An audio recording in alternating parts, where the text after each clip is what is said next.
Okay, here's the next step in preparing Space Invaders for the new overlay. We took everything off, we sanded it down, we popped out all of the inserts because they were all kind of falling out anyway.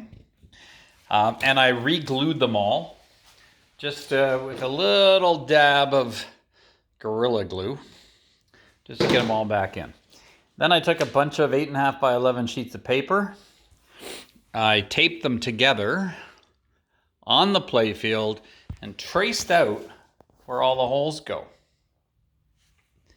And cut out where the cutouts are using a very fine X-Acto blade. Again, this is just registered on sort of one corner right down there and along here.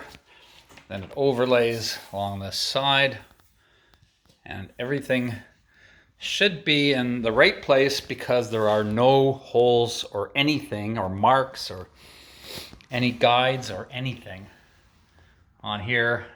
I mean, there's a couple obviously that are holes, but not too many.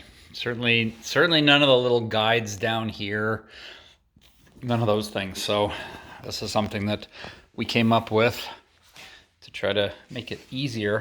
Once we get the overlay on, then we'll put this back on, and then we'll punch through all the holes. Next step is going to be clear coating the playfield.